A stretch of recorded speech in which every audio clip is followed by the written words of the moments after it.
A college football tradition like no other. Yes, sirree, boys and girls. Or a guy that just won't leave. Wow, that is sad. The Dave Hooker Show. YouTube, Apple, Spotify, and the free Off the Hook Sports app. A presentation of Off the Hook Sports. Back to Dave Hooker. Here we go. It is a Wednesday, and you know what that means. Jimmy Hyams will join us later in the program. Looking forward to that. His thoughts on Joe Milton. Can Joe Milton win in Alabama? That's a question mark. And also we discuss maybe a misevaluation where Tennessee put one player in the game, but should have perhaps put another one in there. We've made that argument, of course, with Hendon Hooker and Joe Milton going back to 2021. But there might be another example that I want to kick around. Also, the 5 balls that are most important in this game, the 5 Crimson Tide players that are the most important in this game. So we have an absolute ton going on, some Tennessee hoops as well. Thanks for joining us. If you're on board already, go ahead and click the like button. And if you haven't subscribed to this point, we need you to do so. And most of all, I've been told by the YouTube powers that be, turn those notifications on because you'll get notifications of when new videos drop. And some Celebrate 98 videos are going to be dropping like crazy today. So we've got a lot going on with Caleb Calhoun. I am Dave Hooker. Caleb, I hope you're doing well, sir. I am completely over my cold. So I feel cold flu, whatever it was. I feel like $1 million. How do I look? You look amazing, Dave. You look Caleb great. Just said I looked amazing. You do. You do. It's halfway through the 3rd Saturday in October, and on Hump Day, you always want hookers to look good. Absolutely, you do. So welcome to the program. Caleb is off and rolling with some one-liners as we begin with, what the H? What the? What was he thinking? Release the hounds. The Dave Hooker Show. Keep cool. A presentation of OffTheHookSports.com. So if you haven't checked out the written word on offthehooksports.com, I don't know what you're thinking because we're bringing knowledge each and every week. And I wrote about Jaylen Wright and the fact that we talked about Dylan Sampson because I think he's probably a little sexier of a running back, faster, has a better twitch, has a better wiggle and all that. But when we look back at this, has Tennessee misevaluated, and there's a comparison to Walter Payton I want to get to. I like Jaylen Wright a lot, but was there a misevaluation going into last year? Because as you remember, I'm sure, the talk was Jabari Small going into 2022 about how he put on 15 pounds and he was the starter and he was the guy, and what happened? He got beat up as usual. And at the end of the day, Jaylen Wright had more yards per carry and didn't have as many carries as Jabari Small, but was certainly more successful throughout the course of last season. And that's proving to be the case again, as he looks like he is Tennessee's 1A back. So we've talked before about misevaluating talent, which is a skill, and you're not going to be 100% right all the time. But the talk heading into this camp, Caleb, was Jaylen Wright was willing to run over people, and he wasn't always bouncing the ball outside. Really? Or was Jaylen Wright the better running back from the get, going back about 15 months ago? I'm not going to say he was the better running back from the get. And the reason I'm not going to say he was the better running back from the get is because we have to remember that Jaylen Wright put on 15 pounds this all season. True. And conditioning has a huge role to play in this. I think the question for a lot of people was, if he put on the weight, would he still be the same type of player? Look, first of all, this is another major credit to Jeremy Pruitt. Jeremy Pruitt's the one who found Jaylen Wright, a 3-star out of North Carolina who was an all-purpose back. He signed him. We all thought he was going to be the all-purpose back to complement Jabari Small. I then thought he'd be the odd one out because Dylan Sampson was the guy I thought was the all-purpose back. What I didn't see coming was Jaylen Wright putting on the 15 pounds and maintaining his speed and agility when he put it on. So he's basically got Jabari Small's power running now, plus he's got agility that I got a lot of regard for Small, but he just doesn't have that same agility that Jaylen Wright has, or speed for that matter. And you couldn't know that until you saw him in camp after conditioning. No, I'll give you that. The thing that I love about Jaylen Wright is that he does run hard. Wright also got less carries last season because of fumbles and to some extent pass blocking, although I think, Gary, that's a great call out. I think that was more Dylan Sampson got less carries last year because he wasn't as good in pass pro. So either Jaylen Wright has elevated his play or he is or he was overlooked. Regardless of that, where does he rank among the best tailbacks now in the SEC? It's really tough to determine, Caleb, because so many people use a committee of tailbacks, and if there's an elite one, point him out to me. But I don't think there are elite tailbacks anymore. That's the way college football is played. But Jaylen Wright on his own, if they were having a draft pick for, let's say, an East-West all-star game, which, man, wouldn't that be pretty cool, by the way? But if they were doing that, where would Jaylen Wright go? Ooh, that is a tough question. And I'm not sure. I mean, if Blake Corum's in the East, isn't he going to go over Jaylen Wright? I mean, you would have to think, right? And I meant specifically the SEC. I'm sorry. Oh, specifically the SEC. Okay. I would probably say, well, you got Ramon Davis at Kentucky, Ray Davis, who's just absolutely torched people on the ground this year. I mean, look at what he did to Florida. I mean, you have a comparison, Jaylen Wright versus Ray Davis, and look how they ran against Florida. Ray Davis ran a lot better. And again, Ray Davis doesn't have a Cooper Mays that he's running behind either. Now, Jaylen Wright didn't have that against Florida, to be fair. But, yeah, it's Ray Davis. You got to go Ray Davis. Yeah, Ray Davis averaging over 7 yards per carry. There are three tailbacks that are averaging over 7 yards per carry. Ray Davis at Kentucky, but then Jaylen Wright is 7.14 over Ray Davis's 7.04. Ulysses Bennett, the fourth, is a 7.43. But in all fairness, he's your kind of scat back guy. He's a go-to back on occasion. He's ripped off some long runs, which has thrown that number off a little bit. But you want to go Ray Davis, and I get that. But I could make a strong argument that Jaylen Wright is of that ilk, and that Dylan Sampson, who's averaging 6 yards a carry, is just a little short of that. It's interesting to me that Jaden Daniels, LSU's quarterback, ranks almost at 6 yards per carry at 5.99. But the rest of these guys, when you're talking about the best tailbacks in the biz in the SEC, it's Ulysses Bennett, the fourth, Esquire, junior, senior.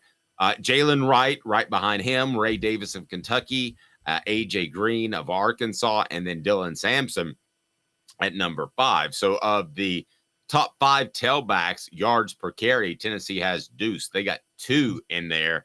That's a testament to Tennessee's offensive line, which has played a good bit of the season without Cooper Mays. So I think that's even more impressive. No, it is. You're right. It's much more impressive. Dylan Sampson, though, is really just one game. I mean, we have to be honest. It's just the Texas San Antonio game. Outside of that, he's been pedestrian to a certain degree this year so far. I'm not blaming him. I just don't think the offense has done that great of a job getting him involved. I think Jaylen Wright is much more the prototypical running back in a lot of ways. No, agreed. Now, there was a slight comparison made to Walter Payton, and I don't know if that's a slip of the tongue. The thing that I thought was cool about the Walter Payton thing is that he studies those old tailbacks like Walter Payton, and that's something that Jaylen Wright does. I didn't know about that. And yesterday, Willie Mack actually made a bit of a comparison, or Jerry Mack, excuse me, made a bit of a comparison to Walter Payton. Jaylen Wright's not Walter Payton. I don't know that we'll ever have another Walter Payton. Well, you probably remember some highlights of him. I don't remember anything of Walter Payton, to be honest, other than he was a teammate of Willie Gault, funny enough, who was the leading receiver in that Super Bowl that they won, 85. But Jaylen Wright, for his size, you would think is more about agility and shiftiness, but he likes to truck people. As far as I remember, from my understanding, was Walter Payton didn't like to truck you, did he? Wasn't he more of a shifty running back than anything? Yes, I watched a lot of Walter Payton. That's kind of down my wheelhouse of being 18 years old and younger and watching him. I don't see the comparison at all, to be real honest with you. I mean, I don't think it was worth. Yeah, they're two totally different tailbacks to me, but.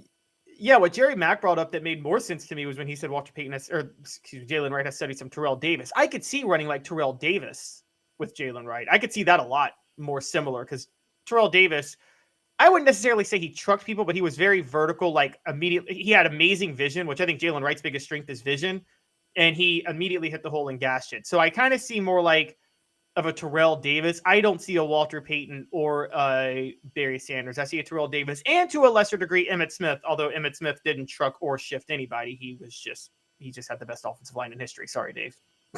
Well, he had that, but his greatest ability was getting every single inch out of every single yard. He was a fall forward type of back, and that's overlooked when Barry Sanders is juking people. But he got every inch out of every single run. I thought that was Emmitt's ability. Rocky Top Toms says sometimes it feels like Jaylen Wright runs into defenders purposefully. I like that. I like that too. I don't know if you even remember this. You brought up the comparison with Travis Henry. I think he's that type of back. I mean, I think he runs hard. He runs angry. And I mean, that is a huge compliment. I'm not saying he's as good as Henry, but he's the type of tailback that makes you not want to tackle him later in the game. Yeah, he is Travis Henry without the size. No, Travis Henry was the same size, but like 2 inches shorter. So, but yeah, Travis Henry, the thing that always hit me was that, and this is the next step for Wright. Dave, there was never a 3rd and 1 where Travis Henry wasn't a guarantee to get the yard. I don't think I ever saw Travis Henry lose a yard on a handoff the entire time he was playing at Tennessee. The only time I saw him lose a yard was the 2000 Florida game where Randy Sanders, for the second year in a row, thought it'd be a good idea to call a toss play on 3rd and 1 when a first down up the middle gets the win. Very, very, very dumb decision by Randy Sanders because Travis Henry up the middle was guaranteed to get a yard. I can't say that for Jaylen Wright yet. I mean, last weekend against Texas A&M, there was an obvious 3rd and 1 play. They hand it off and he gets tackled behind the line of scrimmage. So that's the only thing I'll say is you talk about Emmitt Smith maybe falling forward and you said what you said about Travis Henry. And you're right. I see him running hard like Travis Henry. I don't see him physically able to guarantee you a yard every time he touches the ball at a minimum. No. Well said. Brian says, I think Coach Mack just said he was watching backs like Sweetness and TD or Tony Dorsett. Not sure Coach meant he runs like them. I don't think he did. I think he said the leg kick is similar, though. That's what threw me off with Wright and Payton. Right. I think it's just impressive he's going back and watching those old tailbacks. I mean, to me, that shows a sign of respect to history. And there's a lot you could learn. Listen, if you're playing tailback, who could you better learn from than Walter Payton and Tony Dorsett, which turned into Dorsett later in his career for some reason. Oh my gosh, it was Dorsett. I thought it was Terrell Davis. Oh no, he was talking about Tony Dorsett. I don't see Terrell Davis out of him, but Tony Dorsett was a beautiful runner with a Tennessee tie because he was coached by Johnny Majors. Yep.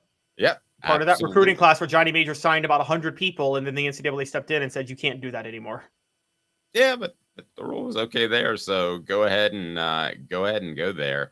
And Moondrop Beauty, who makes the channel better looking every day when she posts. I think Jabari may be better on 3rd and 1, to be honest. If you're running between the tackles, yeah, I got no problem with that. I think Jabari Small doesn't have necessarily the wiggle that Jaylen Wright has, but Small, despite his name, might be a better power back between the tackles. But hey, listen, let's all get excited about Jaylen Wright because in this day and age, you don't see one tailback take over games, and he's probably not going to do that.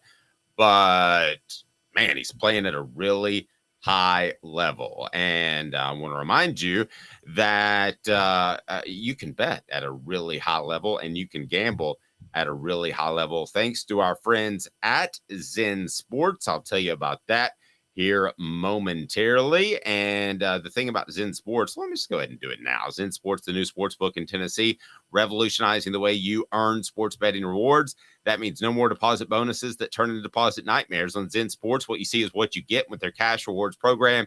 You get a lot of cash for a welcome bonus. Earn an unlimited 5% cash back on your betting volume for your first 15 days when you sign up with the promo code HOOKED. That's HOOKED.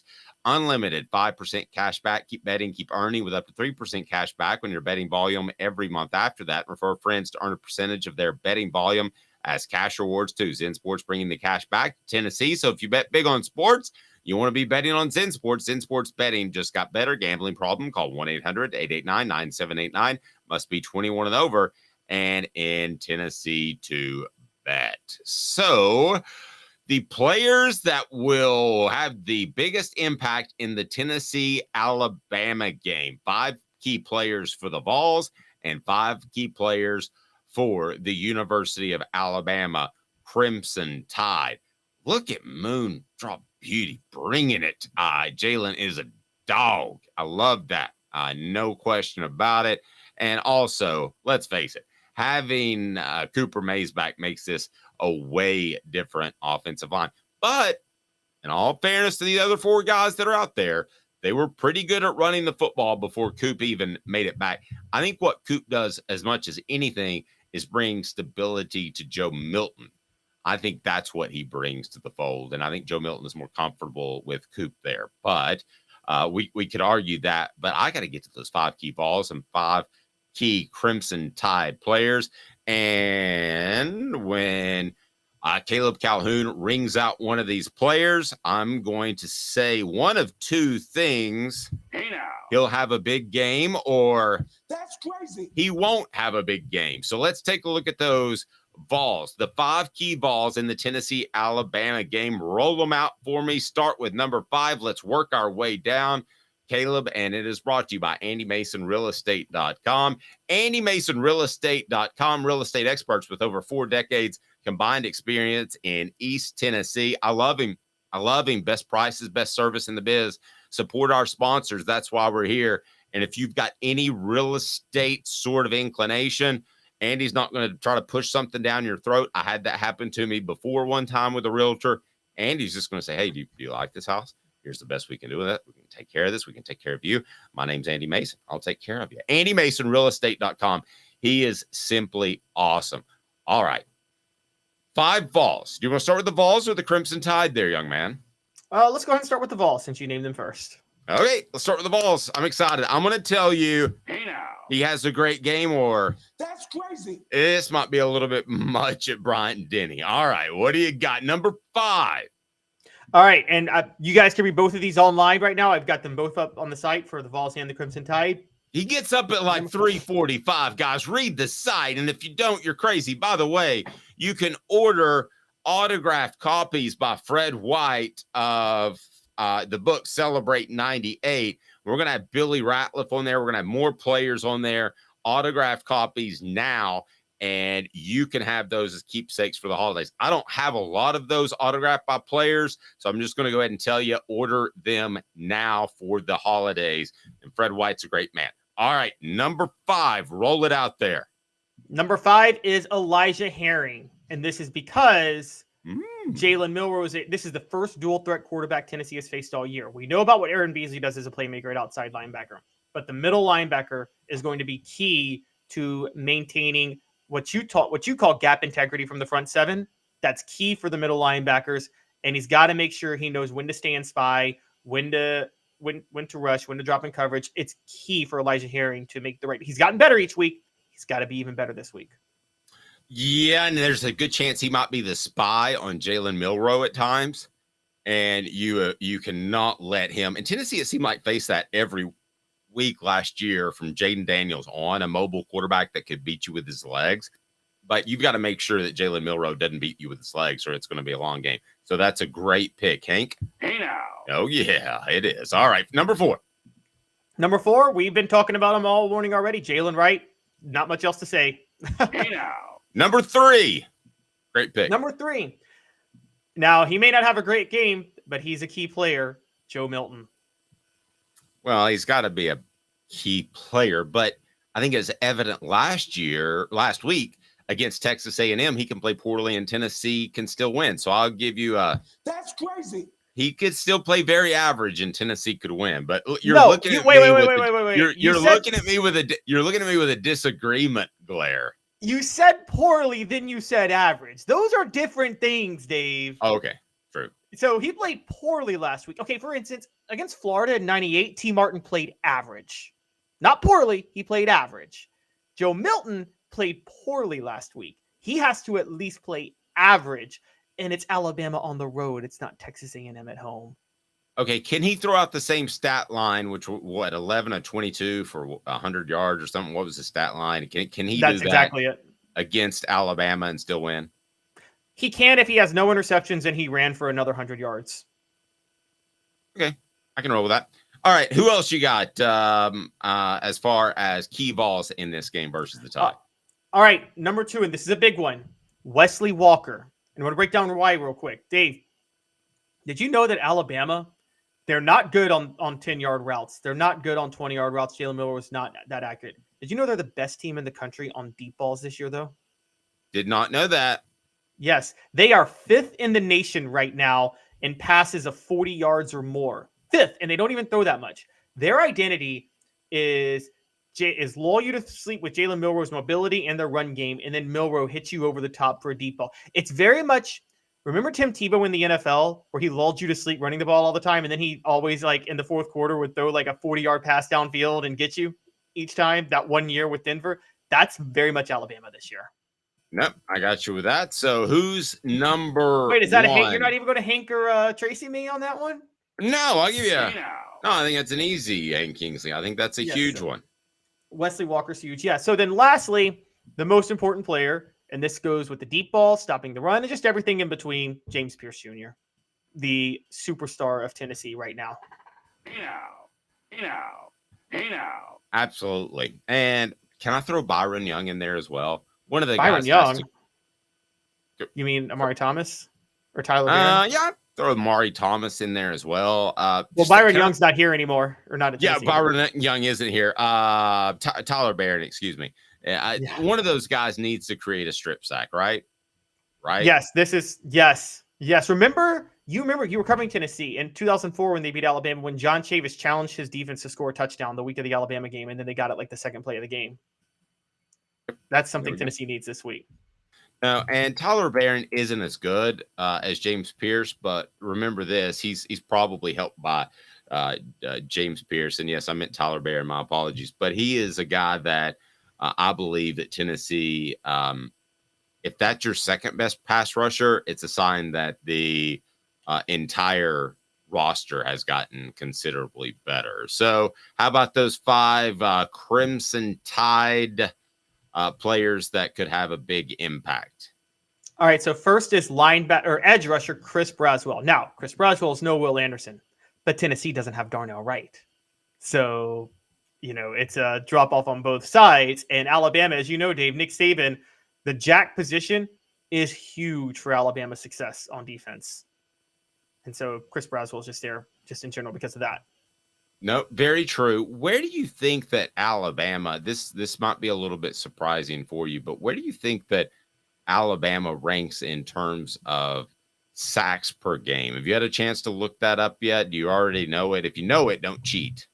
I do not know it. Do you know where it is? They're number 2 at 3.7 per game, but it's behind Texas A&M, which leads the conference at 4.1 sacks per game, and Tennessee did pretty well against them. All right, who else is key for the Crimson Tide? All right, we're looking at even though Jace McClellan is Alabama's most productive player on offense, I'm going to go Jermaine Burton as the most important skill player for them to keep an eye on. I love Jermaine Burton as a player, so I will give that a hey now. All right, good roll. All right, what do we got at number 3? Counting them down.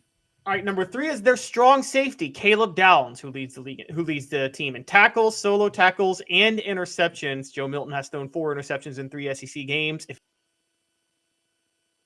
Milton looked as bad as Caleb Downs is that guy. All right, I'm gonna. Caleb Downs to me is a key player. I wouldn't have him in my top 5, but so I'm gonna go. That's crazy. But he's still very good and a key player. All right, who else you got? Number 2. All right, number 2, their top playmaker on the team this year so far, Dallas Turner, leads the team with 9.5 tackles for a loss, 7 sacks already at linebacker. This dude is a weapon, and Tennessee has to account for him no matter what. Yeah, you've absolutely got to you have to contain him. I mean, Tennessee, the way their offense is rolling right now, if you want to call it rolling, they have to make some plays. They have to be consistent, but this is not about gobbling up 50 yards at a time. This is about not giving up some big plays, because that could certainly flip the game and make it one-sided. So I'm with you on that. Hey now. And who's number 1? And number 1 is very, very obvious, Jalen Milroe. And Tennessee and Alabama are actually identically matched in so many ways. The one difference is I think everybody in the world has more faith in Jalen Milroe right now than they do Joe Milton. Yep. And Jalen Milroe, this has been kept pretty quiet, but he has had a bit of a hamstring issue. Now, this was a couple of weeks ago, but those things don't go away. I tell you what, if he's 80% of the runner that he usually is, that's big for the Vols, right? I mean, he doesn't have to be completely out of the game for him to be less of a factor in the running game. If he's 80%, then that changes the way this game plays out, right? Yeah, as a matter of fact, like you said, he hasn't run the ball at all really the last 2 weeks. They've kept him in the pocket most of the time. If I think that plays right into Tim Bing's hands, and I think you agree that, right? That is, he can't throw 10 to 20 yard routes. He can only throw the deep ball and run. And if he can't run, Tim Banks is going to have fun. So the next thing I'm doing, I have been doing for approximately 25 years in my career, and I'm going to tell my favorite Alabama joke. Okay. Why was the toothbrush invented in Alabama?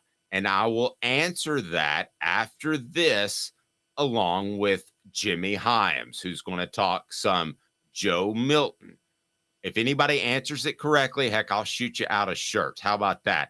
Why was the toothbrush invented in Alabama? Don't let me forget on the other side, because, you know, I can get scatterbrained at times during the show, especially with Jimmy coming up. So in 2 minutes, Jimmy Hyams and the answer to the greatest joke of all time. Stay tuned. Off the Hook Sports.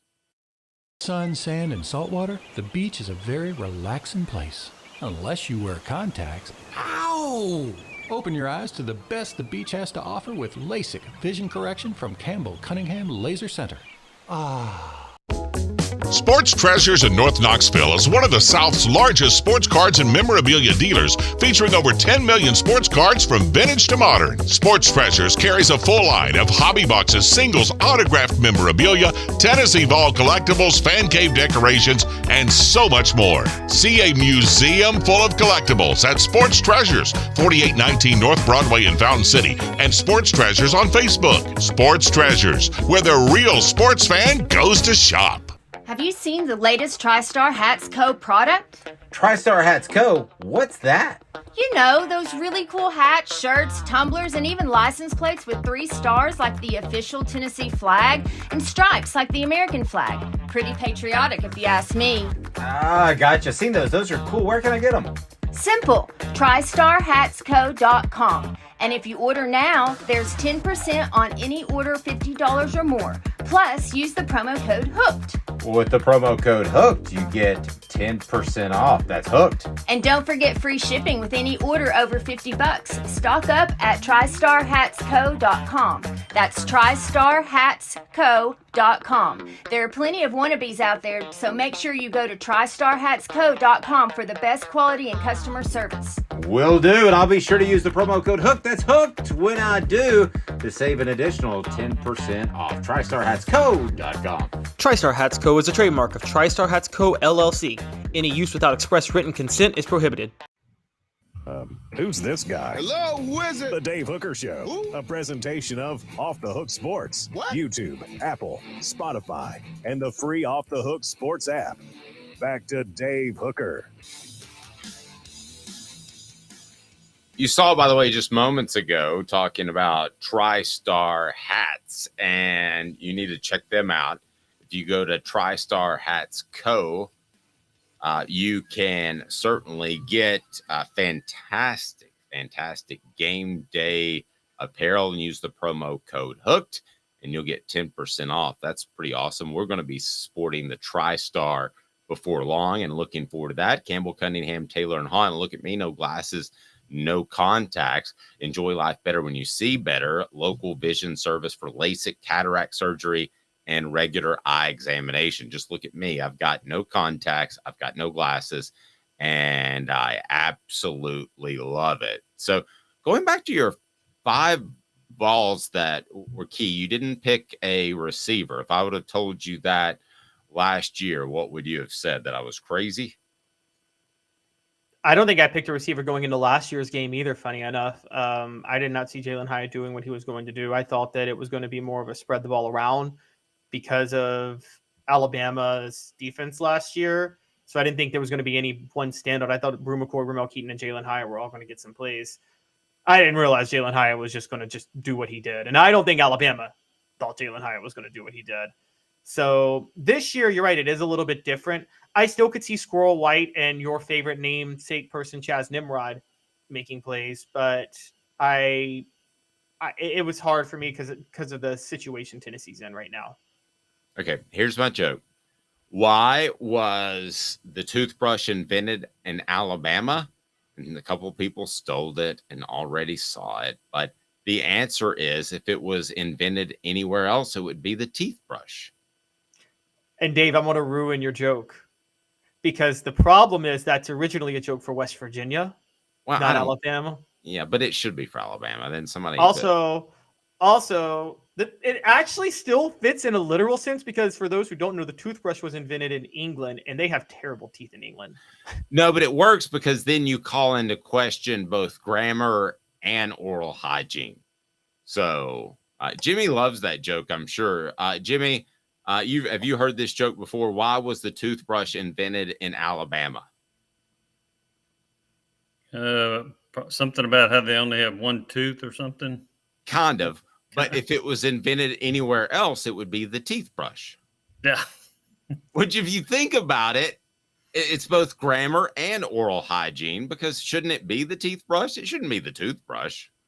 Yeah, most of us have more than one tooth. You know what I love about, you know what I have to say I love about Southerners?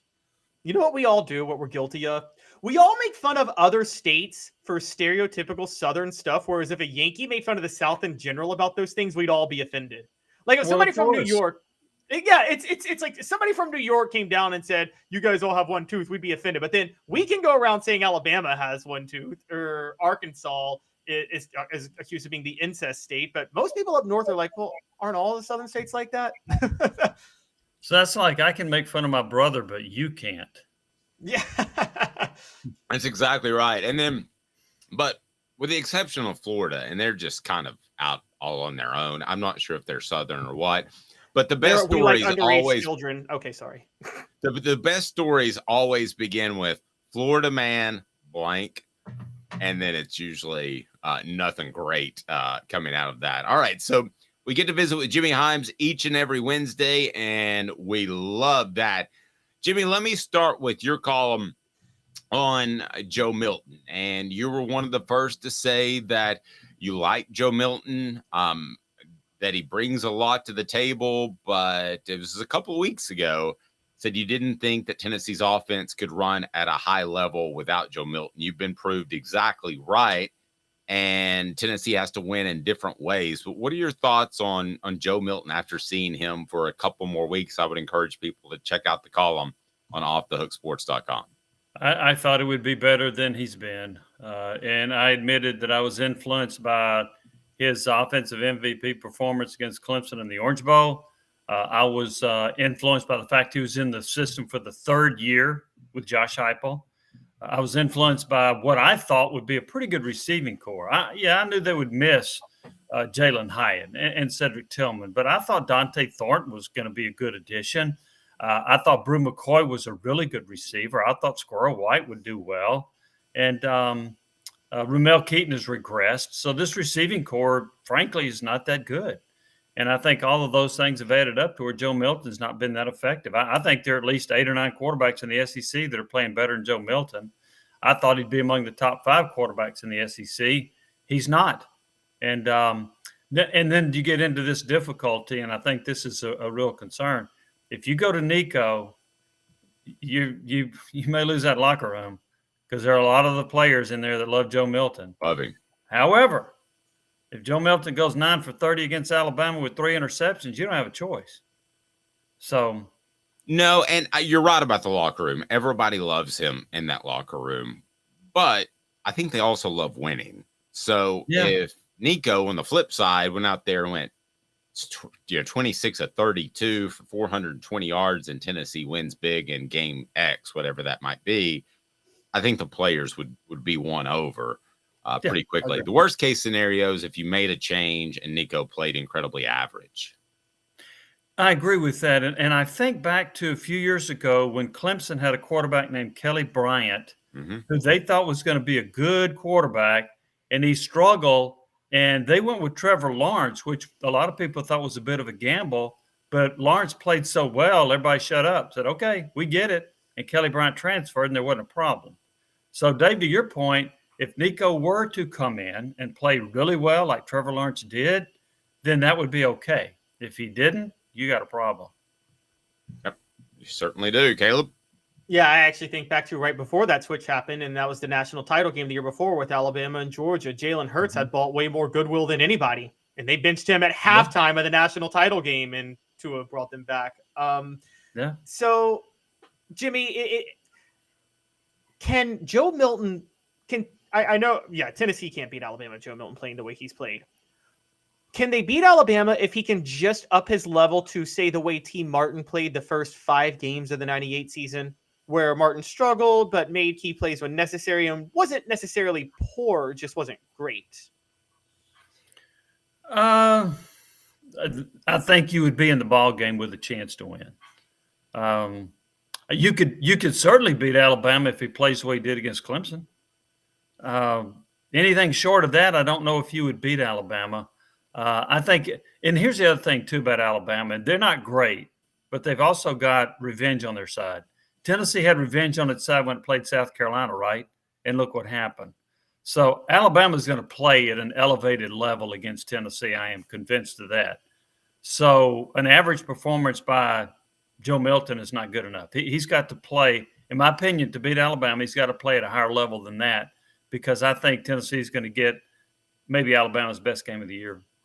Yeah, I'm going to go back to something that somebody said that Jimmy and I both enjoyed watching play, and it's for some reason it stuck with me, and it was Troy Aikman. He said at one point, the best attribute a quarterback can have is accuracy. And to take that a step further, I played Jimmy Hyams in racquetball, and there's something about having natural hand-eye coordination. I've got some physical ability, but natural hand-eye coordination, Jimmy has more. And he almost beat me left-handed. When his almost. Yeah, whatever. And so his elbow was hurting. But Jimmy, I think some of that really is innate. I think that, I know you were a good shooter. I never saw you shoot, but in basketball, I think I could go out there and practice for 3 months and work on my free throw shooting and get a little bit better. And you and I have had this discussion before, but I think you can go from average to better, but I don't think the guys like Reggie Miller that knocked down 95% of their free throws, I don't think that's just practice. I think there's something innate in them. I agree with that. I think there's a natural ability to do a lot of those things. You can probably go from a 60% free throw shooter to 70 or 75. You don't go from 60 to 90. And I think the same thing with a passer. Now, I'll say this, that there may be one exception to what I think is a rule. And I think Jalen Hurts has maybe improved as a passer more than any quarterback I can remember, because he was not all that accurate through college, and now all of a sudden he's throwing with more accuracy at Philadelphia. But yeah, I think typically you either have it or you don't. You can get a little bit better. You can go from a 250 hitter to maybe 280 or 290, but you can't go from 250 to 333. So yeah. And I think Milton, I think what we're seeing, he sort of is what he is. The other thing that I believe, and I guess Tennessee could argue with it, I don't think Tennessee runs a zone read anymore. I think they're predetermined calls. I think Joe Milton's handed it off regardless. And if it is a read, then he does a poor job of that, because I have seen multiple times when if he had kept the ball, he'd have run for 10 or 12 yards without being touched. So I think it's a predetermined read on their part, which to me handcuffs the offense. Well, it's a good way. It's also a good way to get your quarterback killed. If he's making the decision, or the coaches are making the decision whether or not he should keep or hand off, but in particular keep, and you can run into the wrong defensive end and get hammered pretty quick, Caleb. Well, but think about. I'm sorry. Go ahead, Jimmy. No, go ahead. Jimmy. I just so think about how many times he has kept it. How many times did he keep it on a zone read against A&M? The answer, 0. Now, he ran an option. That's not a zone read. And he kept it a couple of times on scrambles. I'm convinced that play against Texas San Antonio on the first play of the game was a predetermined call. They told Joe, you keep it regardless. And he ran for 81 yards because the road runners crashed in, which almost everybody does because they don't respect his run. Caleb? Yeah, so Jimmy, on those lines, are we sure it's not Joe just making poor reads and refusing to run with it? Because, look, the decision-making we're seeing from him is starting to it's getting worse. There were 2 plays we talked about, Dave and I, on Saturday after the game that just I can't get past. One is obviously interception in the red zone. Gary Danielson even had to say that's an elementary mistake that a 6-year quarterback should not make. That was an obvious read on the safety that you can't make. The other one, though, was early in the game when he's running for the first down on a free play, and he steps out of bounds before the marker, and the marker's right in front of him. He sees where the first down marker is. So is it possible that Joe Milton could be just that bad of a decision maker where he's not keeping it on the reads? Is it possible? Yes. But after watching him this many times, I think they have taken the decision making out of his hands because he's not a good decision maker. So I think they've taken it away from him and said, you're going to hand it off. And Caleb, I agree with you. He doesn't really like to run. But then I found it intriguing in the second half. He decides to run over 2 people and get up and woof at them. Where has that been? What? So I don't get that.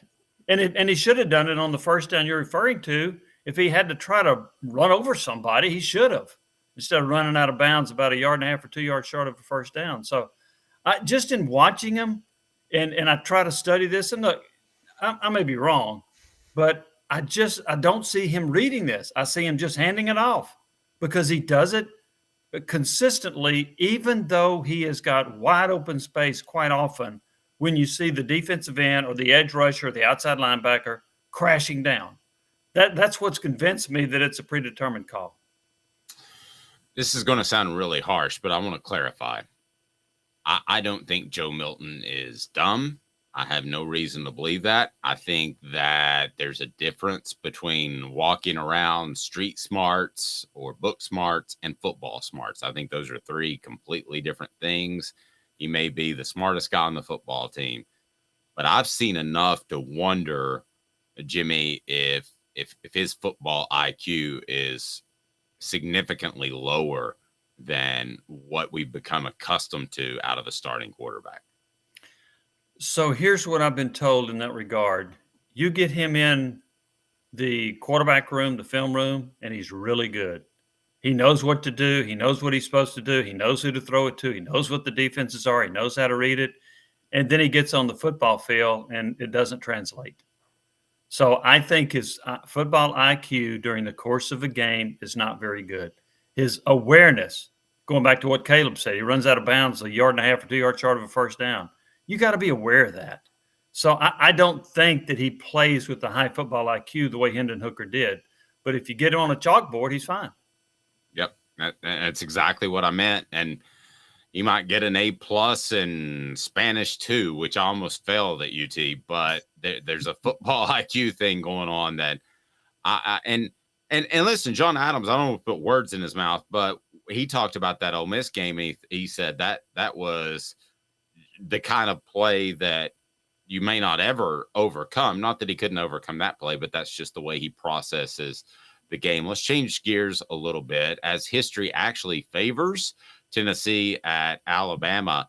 I want Caleb to present this, and because I don't know where he's going. It's brought to you by Herald Group Security Solutions, leadership experience, specialization, addressing problems through unique mission-specific techniques, also making your children safer one school at a time. We're working with private schools now. We want to work with public schools. So go to your school administrator, make the push. You need to work with Herald, grp.com, Herald Group Security Solutions, making your children safer. But make that push. Go to the school administrator. Let's get this done, because we've all heard of the tragedies that have happened on school campuses. So here's the headline as I see it. History favors Vols at Alabama. Tell me, Caleb, how this can be the case and the parallels to 1983, because I'm trying to work with you here, brother. I don't know about this one. All right, so let's take this back to 1956. That's the year that this officially became the series of streaks. As you guys both know, the history of this series is when one program is up, the other program is down. They've never been up at the same time, really. So it's a series. It's a series of streaks, long term. Now, that's the first part. So just that part of the history alone says that if Tennessee won last year, then they should be starting a streak of their own. Now, on a much more specific level, 1983, the parallels.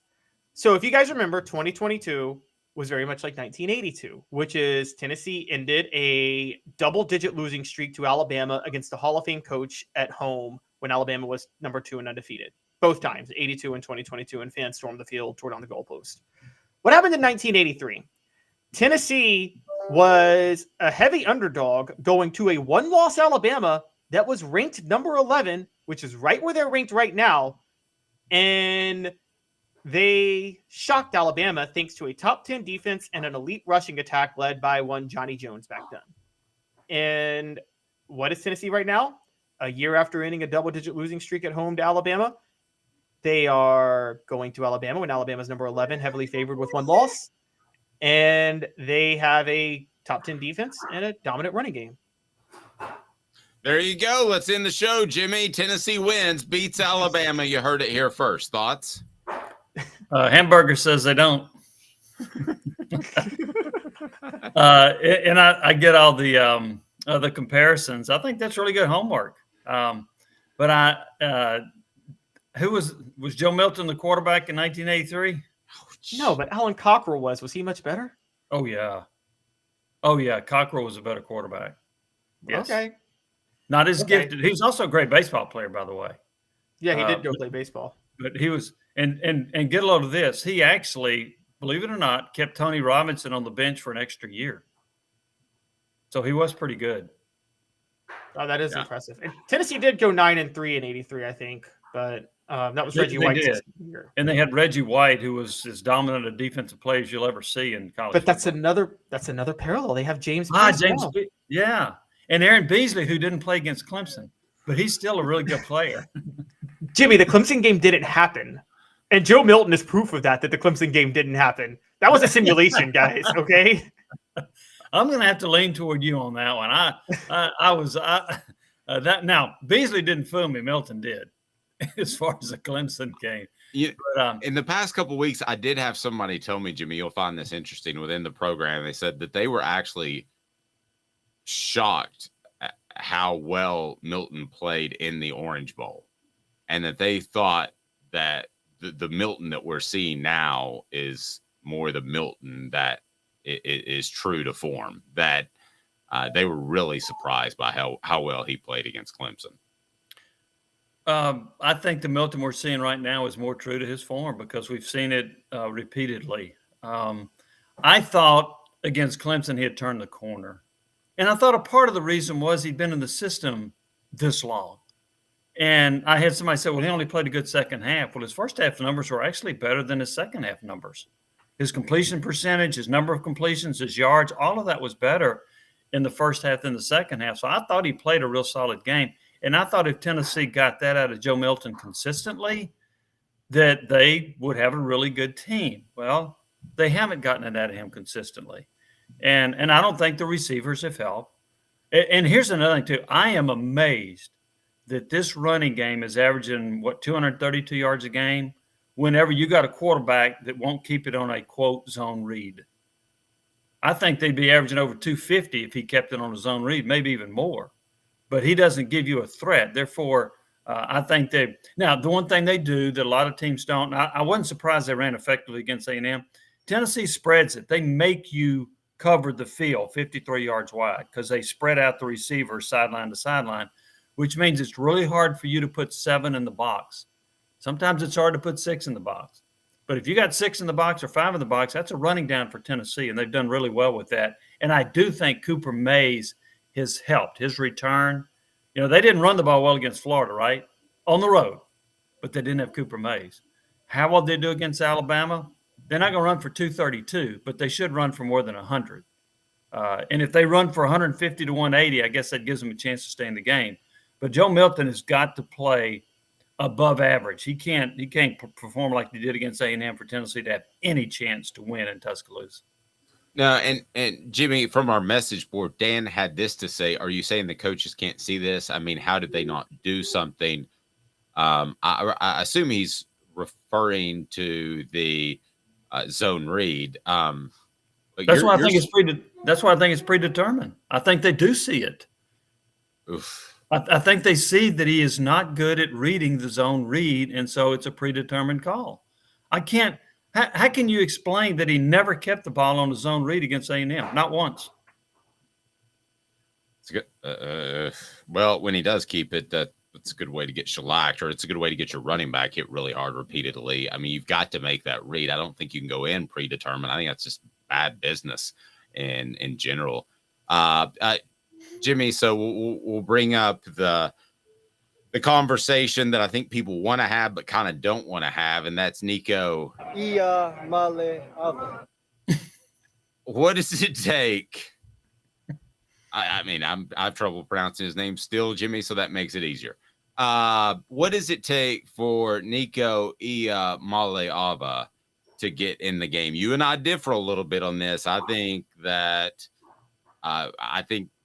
Joe Milton would have to play really poorly, but let's say he put up the same stat line he put up last week against Texas A&M, which was 11 of 22 for 100 yards, I believe it was. Let's say that's pretty bad. Yeah. Let's say he does that and they lose by 20 points. Do you think that Nico is a factor the following week? Do you think there could be something there? I do. Whoa. Breaking news, kids. Now, again, it gets back. I said 9 of 30 for 3 interceptions. If he's 11 of 22 for 100 yards and throws a couple of picks and they get beat by 20, and it's obvious you can't win with him at quarterback, I think they could go to Nico. But here's the other thing I don't know. How good is Nico in practice? Does he perform well? Does he look good? Is he throwing accurately? Is he looking good on the zone read? Is he reading defense? Is he on the same page with the receivers? If he's doing those things, which I'll go back to this, I believe Trevor Lawrence was doing at Clemson before they put him in for Kelly Bryant. If he's performing at a high level in practice and Milton has an awful game at Alabama, I think I would roll the dice and go with Nico. Again, an awful game. Now, that's relative to what you would consider an awful game, but I think they would have to look in that direction if Milton plays poorly in Tuscaloosa. As far as practice, I've been told that he gets about 50% of the snaps, which is a lot for a backup, and that he would be ready to go, but they absolutely love Joe. So I will stand by that, but that doesn't mean you can't fall out of love with Joe. Caleb, anything else, sir? So you may say Alan Cockrell's better than Joe Milton, Jimmy, but which running game is better? '83 or 2023? Jaylen Wright or Johnny Jones? Who you taking? Oh, 2023, because they also have Dylan Sampson. They also have Jabari Small. I don't think Tennessee averaged anything near 232 yards in 1983. Yeah. Well, James Pierce or Reggie White? No, I'm kidding. I'm joking. No, that's not quite the same.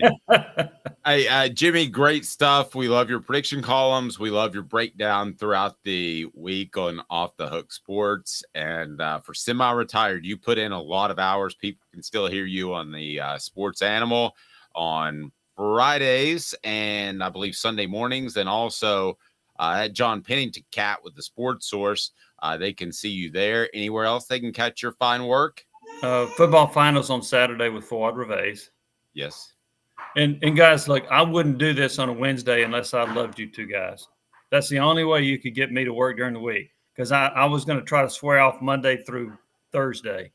But the opportunity to work with you two guys, I couldn't pass that up. It's huge. It's huge. And I can hear a little one in the background. So get to that grandson. Yeah. All right. Guys, I appreciate it. Thank you very much. Enjoyed it. Nobody better than Jimmy Hyams. That is fantastic. Could we see the Nico thing happening fairly soon? I don't think Jimmy's kind of hinting, but usually when Jimmy hints, he knows something. Would you be okay? Pull up the schedule? Okay, pull up the schedule. Let me ask you this, and the message board as well. So we all know that Tennessee plays Alabama this week. So what are the chances that he plays meaningful snaps against Alabama this week? Give me a percentage breakdown.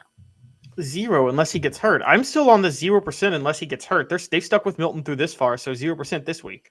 I'm going to give it a 20% chance if Joe Milton is just absolutely struggling in the first half that Nico could run out there in the second half. So I'm going to give it a 10 to 20% chance. What about Kentucky? At Kentucky the following week? See, that's where, and this is where I don't like to go game by game because I'm very much like just looking at it on a macro scale. If Joe Milton struggles at Kentucky and Tennessee is losing to Kentucky, or the game is over, like Kentucky has a comfortable lead in the third or fourth quarter, Joe Milton's being pulled. That won't happen against Alabama. It's a 100% chance at that point, because then you can play Nico against UConn and really get him ready against a weaker team. Okay, so I would be along the lines of, let's say Nico just plays like he did last week, okay? I'd be along the lines of 10 to 20% chance that he gets pulled against Alabama. I would be 20 to 40% chance if he's still playing. You know, he's 50% passing completion, and he's not getting the ball downfield. I think there's a 20, 40% chance they can make a change during the Kentucky game if his play continues. And we're all hoping that Joe Milton plays well because he's a great kid. But if that play continues against Connecticut, I'd go 51%. See, I go, which is slightly better than half. Sorry, Caleb. I go 51% with Kentucky. If it continues against Kentucky and Tennessee's losing, if you lose to Kentucky because Joe Milton played bad, there's no coming back from that, Dave. Alabama's one thing. You lose to Kentucky, there is the point in no return. Well, Garrett Dooley was fired before his last year because he lost to Kentucky. Okay, but see, here was the point that I don't think I did a good job of making, frankly, is if he's the 11 of 22, 100 yards, and Tennessee beats Kentucky and loses a close game to Alabama, you have two ways of looking at this. This is a football team that can still make a New Year's Day Power Six Bowl, or you have a team that doesn't have a championship to play for. So what weighs heavier in the coach's mind? Yeah, if they beat Kentucky, I'm not talking about if they beat Kentucky. I'm saying if they're losing to Kentucky in the third quarter and he's playing like that, he's getting pulled. Okay, he's 11 of 22 for the next two games. Do they make a change? And they lose to Alabama and they beat Kentucky. What's happening at UConn? He's staying. He's staying in. If he doesn't get meaningful snaps against UConn under that scenario, I don't know what they're thinking. I'm with you. I'm not saying you're wrong. I'm not disagreeing with your take, but I think you and I would agree that it would be time to take a hard look. We'll see if this is turning into Rex Ryan, Mark Sanchez relationship at that point. Remember, Rex Ryan would absolutely not benchmark Sanchez. All we need is a good butt fumble. Apex Apparel Group, design, brand, market your way. Unique products to promote your business with unparalleled customer service. ApexApparelGroup.com. ApexApparelGroup.com. Tell them Off the Hook Sports sent you. They're right down there if you're listening, no matter what platform. And speaking of on those platforms, give us a rating if you don't mind on Spotify or Apple. That helps us. Greatly appreciate that. And also, be sure you've hit that like and subscribe button. Our subscription, I'll be honest with you. I love you guys. I love everybody listening. But you got to tell some people to subscribe because, listen, Tennessee stubbed their toe against Florida. They would be undefeated if Cooper Mays never got hurt. So I want to go ahead and tell you right now, tell somebody to subscribe. Say, you got to subscribe and you need to subscribe because we want you on board. This Tennessee football team has everything to play for and could still be undefeated. And this year, if they were, it would have been a better coaching job by Josh Heupel than last year. I'm still very bully on the Vols. Are you? Click the like and subscribe button if you are. We'll be back in exactly 2 minutes. And South Carolina may be about to collapse, which is good news for the Vols because when you recruit well in South Carolina, what do, Caleb? You win national championships. You win national championships. I was wondering if you would go there. You're exactly right. 2 minutes for CC. I'm Dave Hooker. Stay tuned. Got cataracts? We can fix that. Never miss another moment. With a little help from Doctors Campbell, Cunningham, Taylor, and Hahn at cctis.com. Hi, I'm Rick Terry, and we at Rick Terry Jewelry Designs pride ourselves in the highest quality craftsmanship from a family-owned business here in Knoxville for over 35 years. At Rick Terry Jewelry Designs, we also take pride in being an affordable option for all your game day accessories, especially those fire opals. At Rick Terry Jewelry Designs, we want to be your jeweler every day and especially on game day. Go Vols! Hi, Mike Davis here with City Heating and Air, reminding you to always dare to compare. Our team provides quality local heating and air service, installation, and maintenance across East Tennessee. We use only the best equipment like American Standard heating and air conditioning for your residential, new construction, or commercial needs. Honesty, dependability, and customer satisfaction have been the cornerstones of our business since 1961. City Heat and Air. Dare to compare. These mountains hold and defend a spirit far better than moonshine. A drink that holds flavor, that becomes necessity. A hard cider made and relished by folk who are as hearty as they are legend. A refreshment that can only be found in one place. With a taste that makes you say, give me 3 bottles of the good stuff. Tennessee Cider Company, where necessity can be found.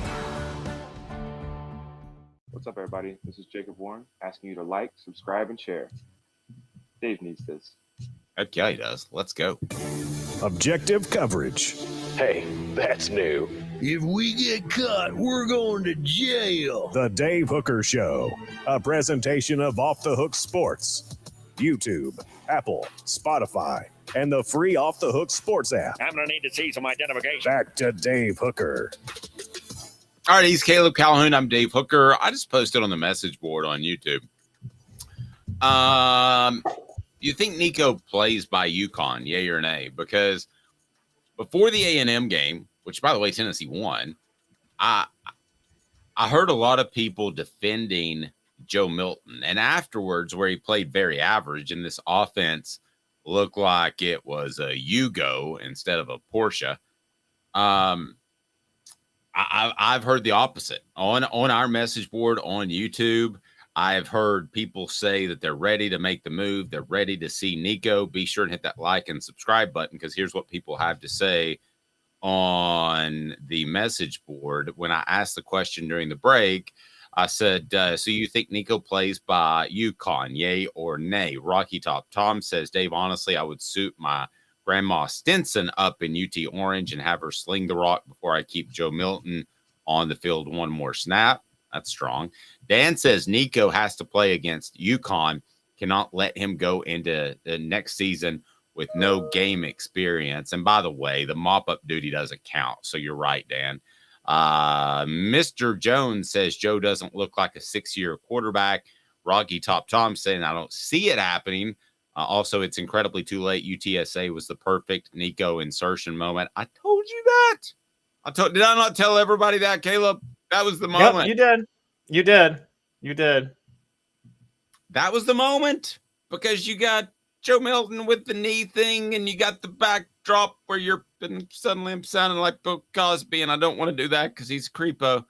All right, here we go. Why college football in South Carolina is about to collapse, and this is huge for Tennessee. Do you want to know why Tennessee had so much success recruiting in South Carolina, which led to a national title? Can I answer that question for you, Caleb? Go ahead.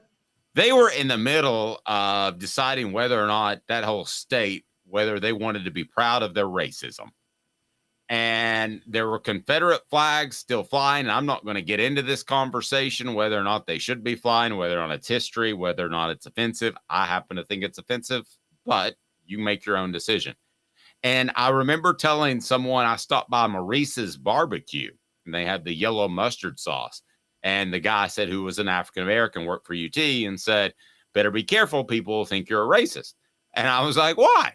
They said, because they make all the barbecue in one place and then they divvy it out, okay, to the different locations. So I didn't know this, but there was a monstrous Confederate flag flying above where they make all of the barbecue, and they refused to take it down. I think they finally took it down just a couple of years ago. So there were a lot of people in South Carolina, minorities, African Americans, that thought that they were stuck in like the 1880s. And that's why they wanted to go elsewhere in a lot of situations. Now, it wasn't just that. It was the fact they had a guy named Brad Scott who couldn't coach, and Clemson didn't know a football from a hole in the ground. So there were a lot of factors. I don't think you really wanted to get into the racial aspect of it, Caleb, but you dug up something why South Carolina could be crashing down. If they do, it doesn't just mean that Tennessee has an easier win in the SEC East. It means recruiting kids, and they'll be able to go into South Carolina and recruit all they need to. So explain to me what's going on in South Carolina. And by the way, Clemson is tumbling down as fast as you could tumble. And it's brought to you by the Hemp House, the premier hemp dispensary online with a wide variety, great selection, and strict standards to ensure you only receive the best in CBD or Delta products. Hemp House Chat with 2 T's, hemphousechat.com. All right, Caleb, tell me why you think South Carolina, the football state, is tumbling down, and they are. Before we get to that, I want to piggyback off something you said real quick. That's why in 2006, when College Game Day was at South Carolina, they were at Tennessee, South Carolina, Steve Spurrier went public and lashed out at South Carolina fans for showing the Confederate flag on camera. And everybody thought, how could he do that? He's coaching South Carolina. He's got to worry about his fans. So he was thinking about recruits. He wanted recruits to know, guys, that's not me, and I think this is ridiculous. He was doing that specifically for recruits because he was tired of struggling to recruit against that image. By the way, that held Ole Miss back for 50 years. It held Ole Miss back significantly in recruiting for 50 years, even in their home state. Some of that. Well, and they have the worst reputation, too, as far as how they treat their prospects that decide to go elsewhere. And listen, if you want to root against Harrison Smith, random name, for going to Notre Dame, that's fine. But if you want to threaten Harrison Smith's parents with their jobs, which happened, and I'm not going to name the player, but that happened with a player that came from South Carolina to Tennessee, and she ended up losing her job as a single mom. That's a whole different level. I mean, come on, guys. It's football. South Carolina has a bad chip on their shoulder in that state. And also it was at once a perceived racist chip on their shoulder as well. So you're right with what you said about Steve Spurrier. So get me rolling with South Carolina and why they're tumbling now, aside from racial issues. I did not mean to go there. Okay, so it's threefold. Dabo Swinney, Shane Beamer, and South Carolina Senator Lindsey Graham, all with regard to football, are making fools of themselves. I'm not here to talk Lindsey Graham's politics. I don't care about that. This is specifically as it relates to college football. So I will go to each one by one. And I'm going to start with Dabo Swinney. We know Dabo Swinney has had a principle against the transfer portal, has publicly spoken out against NIL in ways that's going to upset his players. Well, which even if you believe that is stupid, if you don't like NIL, you don't say it. You don't say it. You don't say it. Yes. He's now decided to blame the fans. He had a Jerry Green go to Kmart moment at Clemson this week. And I'm going on that level. So Dabo Swinney said, asked about Clemson's struggles, and he said, we're at a point in time where if you don't go undefeated, you're losers. You're terrible. And it's such a terrible mindset. Honestly, maybe we need to lose a few games and lighten up the bandwagon. Sometimes the bandwagon can get a little too full. Dave, do you think Nick Saban would ever say anything close to that after losing? No, he's saying he needs to get rid of some fans. What's that all about? Yeah. Dabo Swinney basically said, we need to lose some games so you guys appreciate where you are.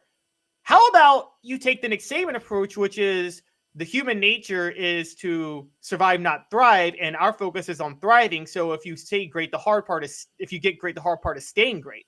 Dabo Swinney's literally making the case. We've already been great. Why are you complaining? That's a loser's mentality for a two-time national champion, isn't it? Totally agree. And the fact that he said maybe we need to lose some to get the some of the fans off the bandwagon was idiotic.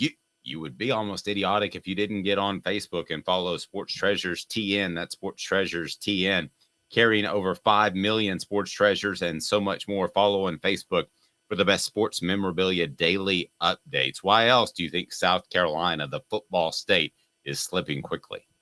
So after Dabo Swinney, here's the other coach at the other school in South Carolina, Shane Beamer. So in the most South Carolina fashion possible, he kicked an inanimate object out of anger in last week's loss and broke his foot. Shane Beamer. And on top of that, he straight up threw his players under the bus over the weekend. Dave, I don't know if you heard his press conference on Monday, but he said consistently called his players out for not blitzing when they had dialed up blitzes. And there was a moment, guys, go back and watch it, where he says, quote, we had the perfect call. You could not have had a better call when you're calling in around. We had the perfect call where we sent the edge on the rush and he didn't blitz.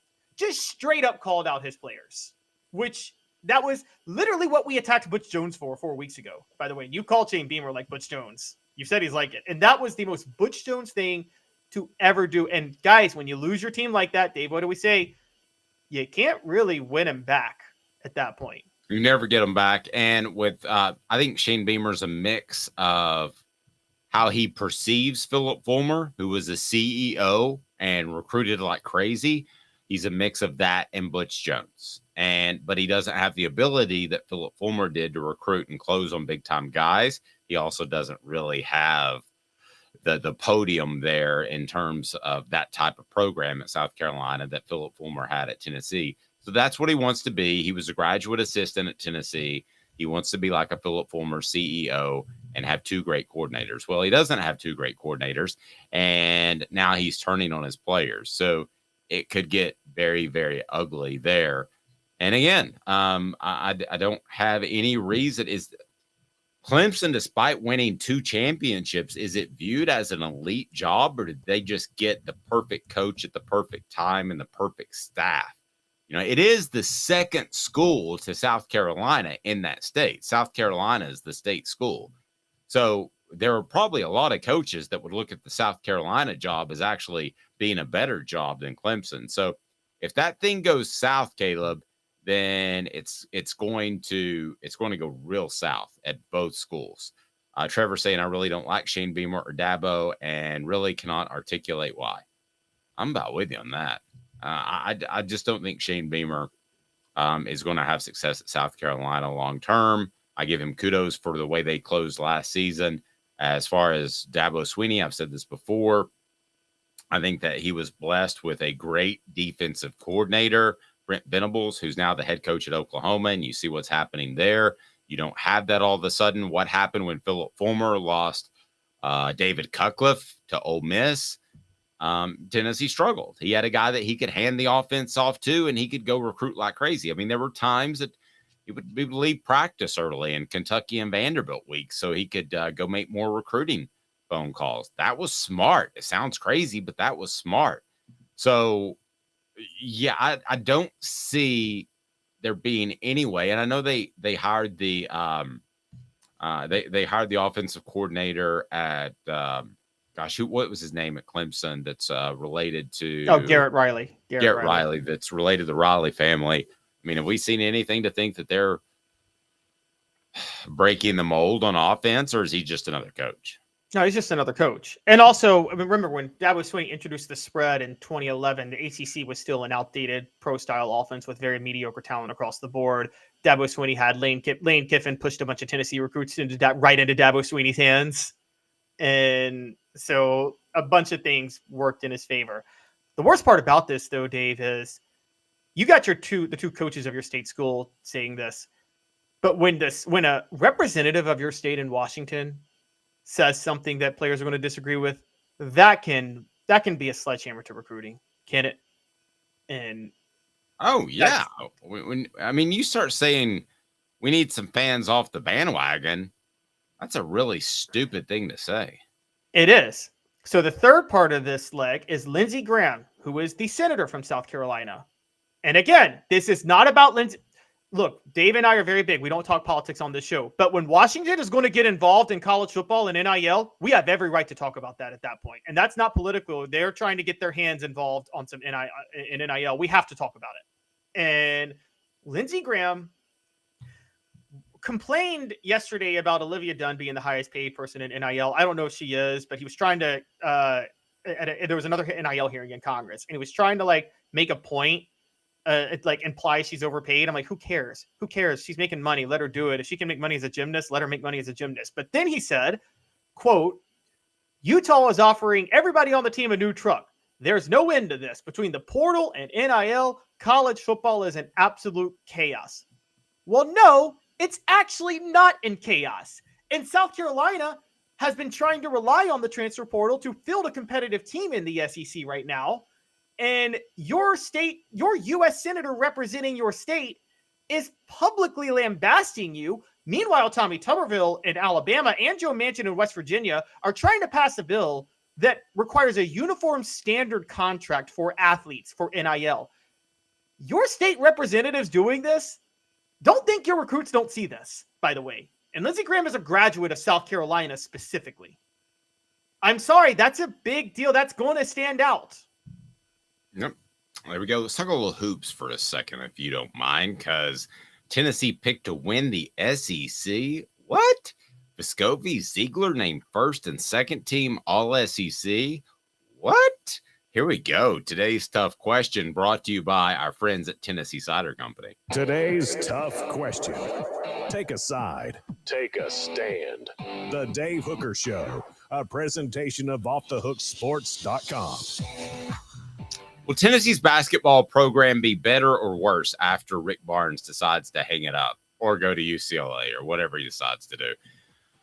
I ask you that question. I'm going to hold you to a yay or nay on the message board. Better or worse after Barnes? Because what he has done is built a foundation that Tennessee fans and prospects have noticed. And the Vols are a bit of a basketball school now. They make the tournament each and every year. They just don't get deep into the tournament. So will the Vols be better or worse after Rick Barnes hangs it up? In other words, is he Johnny Majors, in which another coach comes in like a Philip Fulmer, benefits from his hard work, and wins a national title? Or do we underestimate Rick Barnes and the fact that he's got Tennessee to this level as far as pick to win the SEC, which is a big, big deal? What do you think? Today's tough question, fill in on the message board and we'll get to your answers, is brought to you by Tennessee Cider Company. I'm so excited I get to check out their new facilities tomorrow, and they've got a big expanded facility, and they've got incredible cider. The original hard cider of the Smoky Mountains. Use the promo code HAT to receive some free swag with your cider order. HAT. Available most anywhere in the United States of America. So will the Vols be better or worse after Rick Barnes decides to hang it up? I ask you that, Caleb. So let's get this out for the context first. So media yesterday picked Tennessee to win the SEC, which is a huge accomplishment for Barnes to be that level of a favorite. That shows he still got the program rolling. 2 all-SEC players from Tennessee, Santiago Vescovi as first team, Zakai Ziegler as second team. Both of them being back, Ziegler being healthy and Josiah James being healthy. That's where the hype behind this team is. I'm going to play the odds, Dave, with what you said, and I'm going to say worse. And the reason they're going to be worse is what were they before Rick Barnes? And models of consistency are hard to replace. Yes, national championships are hard to win. Rick Barnes, there's 2 instances. You brought up Johnny Majors. The one I think of more commonly is Mark Richt. Mark Richt to Kirby Smart. That was Georgia got better. With Johnny Majors to Phil Fulmer, the reason I don't really consider that is to Fulmer's credit. Fulmer had a huge hand in all the work Johnny Majors did to build that program. Most of the staff stayed at Tennessee in 93. And my understanding is, you may know more about this, Dave. I felt like the entire staff sided with Fulmer over Majors in 92 and 93. And they all stayed with Fulmer. There were a lot of guys that were straddling the fence just trying to make sure they stayed in Knoxville. But I do think most of them thought, because listen, Johnny Majors, if you talk to coaches, and I love Johnny Majors, God rest his soul. I loved him. I mean, he was my favorite coach to just sit down and have a conversation with of all time. But he was harder on coaches than any other coach out there, I'm told by assistant coaches. And there were 2 guys that in that era that coaches didn't want to coach for. One was Johnny Majors, the other was Lou Holtz. And those were the 2 guys I was told that you did not want to coach for. That if you coached for them, you basically had to because you didn't have another opportunity. So I think they probably wanted to see Majors go, but they weren't sure enough to say, hey, I'm on the Phillip bandwagon, because what if he stays? And then suddenly you're in a bad place. Rocky Top Tom says worse. Mr. Jones says better on offense. I could pretty much guarantee you that. Rocky Top Tom says Rick Barnes can't be blamed for kids not putting out on the court. Well, kind of, sort of. I mean, ultimately, you're responsible for everything. And Barnes just needs an offensive coordinator on the message board. Well, an offensive coordinator, goodness gracious. I mean, basketball is a fluid sport. Are we really going to start to break it down? I understand defensive coaches because you can teach technique and stuff, but your offense is set up by your defense. I don't understand the OC stepping in. The reason they say that, look, Rick Barnes, because their offense is terrible. Rick Barnes is 2 things. He's a recruiter because of his connections, and he's a developer of talent. He teaches the game of basketball well, which is why I've always said Rick Barnes should stop with the 5 stars and stick with getting 3 and 4 stars that will be in the system for 2 to 3 years, because that is a more a team with 5 3-star seniors, well coached, who have been in the program for 4 years, always beats a one and done team in the NCAA tournament. That hasn't changed even to this day, honestly. And that experience is so valuable in March. I think Rick Barnes, I look at Rick Barnes like a reliable asset in the stock market. You're getting you're getting a return on it, and it's a good investment when you think about retiring. And if you fire Rick Barnes thinking you're going to get something better, that's like moving from this asset in the stock market to Bernie Madoff because you're seeing these massive returns and not questioning it. Okay, that's what that is. Trevor took my point entirely. Okay, Barnes is a hopeful bridge to the coach that takes Tennessee to the basketball promised land. I hope. Okay, that's what I was kind of getting at. Thank you, Trevor. Great point. But how long is this damn bridge? I mean, the bridge is good. I mean, the bridge is pretty long. I mean, who was the last coach before Barnes? You have to think about it. It's been so long. Oh, it was Donnie Tyndall who was last. I know, but you have to think about it for a second. The average fan has to think about it. You don't blow up the bridge thinking you can get something better when you have a model of consistency. If you're a program like Tennessee, if you're a program like Kentucky, yes. Not a program like Tennessee. Look, you know this, Dave. Don DeVoe was basically run out of town despite having a consistently decent program. What happened to Tennessee after Don DeVoe was run out of town? They were garbage for a decade and a half. and you don't want that situation replicated. Let me ask you this, and I'm going to pull a name out of the hat. I don't know him specifically, but you have Jay Wright, who had great success at Villanova. Villanova is a basketball school. There's a lot of pride there. But there's going to be more money at Tennessee than there is at Villanova long term. Could you, based off the success you've had at Tennessee, could you call Jay Wright and say, hey, and I'm just using Jay Wright as an example. You've had a neat little run here as a television commentator. You're very good at it. But if you're interested in coaching, you can win a national championship at Tennessee. Are you in? No, Could you Jay call Wright's that? Could you call that type of guy? Because if you can't call that type of guy, whoever that guy is, you could probably give me, Caleb, some more names that you could lure people from another job or lure people out of the booth. If you can't get that guy, then you just need to chill with Rick Barnes. Look, specifically, Jay Wright, well, he retired because he hated NIL money, so you're already going to have to deal with that. Plus, Jay Wright, he won 2 national titles at Nova. You don't think he had offers elsewhere at that time? No, he likes staying in Philly. He likes Philly. He's born in Philly, raised I agree. there. I agree. I don't want to get caught up on Jay Wright, but I'm saying, can you make those sort of phone calls? I mean, Donnie Tyndall was a bit of a reach. He already had NCAA issues in his past, so you were going to have to overlook those and end up getting worse. But can you call a guy with no NCAA baggage and say, hey, Tennessee's set to win a national title. Would you like to lead Tennessee to a national title or a Final Four? After Rick Barnes is done, can Tennessee make those type of phone calls?